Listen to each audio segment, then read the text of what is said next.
तो finally choices are locked for the round 1 of MCC all India counselling of NEET UG 2024।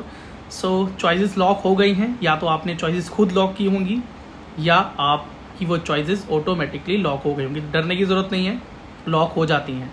आप करते हैं तो आप अपनी मर्ज़ी से करते हैं, नहीं करते तो ऑटोमेटिकली वही सिलेक्ट कर ली जाती हैं जो भी लास्ट लिस्ट आपकी बनी होती है आपके अकाउंट में। So do not worry. अब क्या होगा, अब आपका फाइनल रिजल्ट जो है वो 23 को डिसाइड किया गया है MCC के द्वारा कि 23 को आपका रिजल्ट जो है अलॉटमेंट रिजल्ट कि कौन सा कॉलेज या कौन सी कॉलेज में किस स्टेट के कॉलेज में आपको एक सीट मिली है या नहीं मिली है, उसका रिजल्ट 23 को फाइनली बताने के लिए MCC ने कहा है। बट जैसे कि आपको पता है कि चॉइस फिलिंग के लिए भी एक दिन का डिले हुआ, तो सबको लग रहा है कि अब रिजल्ट के अंदर भी डिले हो सकता है। सो चॉइस फिलिंग के बाद, चॉइस फिलिंग आप खुद करते हैं, ठीक है, दैट टेक्स टाइम।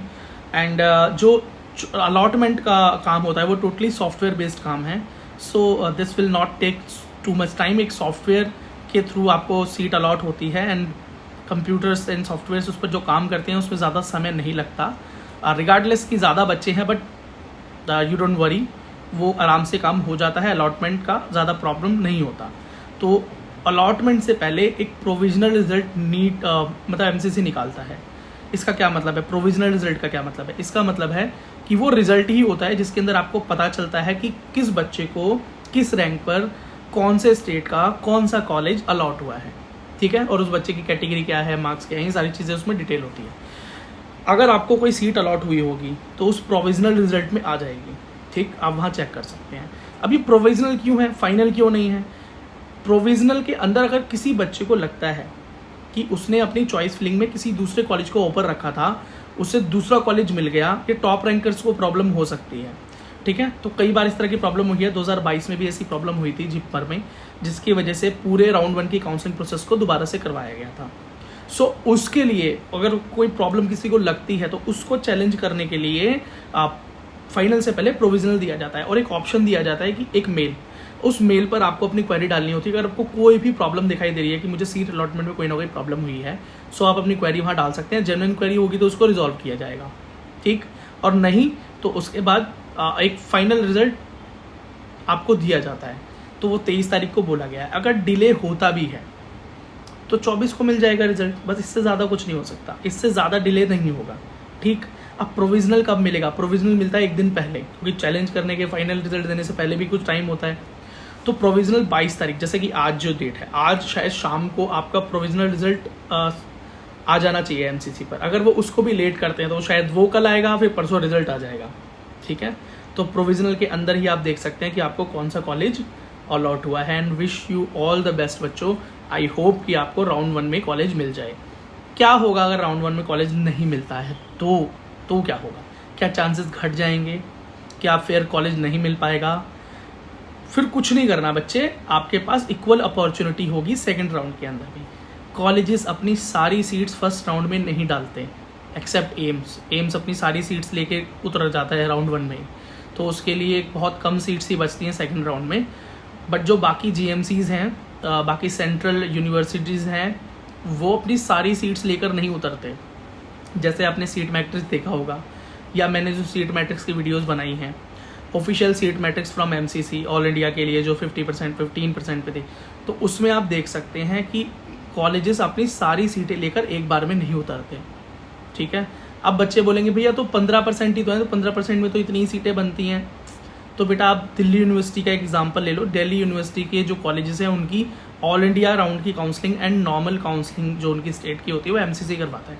तो उसमें आप देख सकते हो कि फर्स्ट राउंड में सारी सीटें लेकर नहीं उतरते, कुछ सीटें रह जाती हैं। इसका यह मतलब है कि फर्स्ट राउंड में सारी सीटें नहीं फिल होती, सेकेंड राउंड में भी आपके पास अपॉर्चुनिटी होती है, ठीक है। तो डरने की ज़रूरत नहीं। अगर फर्स्ट राउंड में आपने कुछ गलतियाँ की हैं या आपके नंबर बहुत कम थे तो आपको लग रहा था चांस कम है, तो हो सकता है कि सेकेंड राउंड में फिर से आप कोशिश करें और एक अच्छा प्रेफरेंस लिस्ट बनाएं, है ना, कुछ और वो कॉलेजेस ऊपर रखने की कोशिश करें जो आपको शायद मिले, है ना। हो सकता है आपने इस बार प्रेफरेंस लिस्ट में कुछ ऐसे कॉलेज रखे हों जिन कॉलेजेस का मिलना मुश्किल था, वो काफ़ी हाई रैंक कॉलेजेस थे, है ना। अब जैसे मान लीजिए किसी बच्चे के 600 मार्क्स हैं और वो एम्स दिल्ली को नंबर 1 पर उसने रखा हुआ था, तो किसी भी तरीके से एम्स दिल्ली उसको अलॉट नहीं हो सकता, क्योंकि उसने नंबर 1 पे रख दिया तो ऐसा थोड़ी ना अलॉट हो जाएगा, है ना, क्योंकि वो उस रैंक पर या उस मार्क्स पर वो मिलने ही नहीं वाला।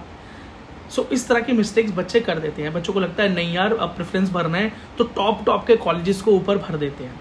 ऐसा होता है, बच्चे मौलाना आज़ाद को ऊपर भर देते हैं, UCMS को ऊपर भर देते हैं, एम्स दिल्ली को भर देते हैं, एम्स भोपाल भर देते हैं, एम्स ऋषिकेश भर देते, मतलब जो भी उनको एक टॉप कॉलेज उनके नज़र में रहता है, जो उन्होंने जिस कॉलेज के बारे में उन्होंने बहुत कुछ सुना हुआ है, उस कॉलेज को वो ऊपर रख देते हैं। उनको लगता है क्या पता कोई किस्मत चमके और हमें वो कॉलेज मिल जाए, पर ऐसा हो ही नहीं सकता, क्योंकि यहाँ पर कोई गैम्बल तो चल नहीं रहा है, कोई टॉस थोड़ी ना उछल रहा है कि कुछ हो जाएगा, कुछ भी हो सकता है। नहीं, ये एक सिंपल मैथमेटिकल प्रोसेस है।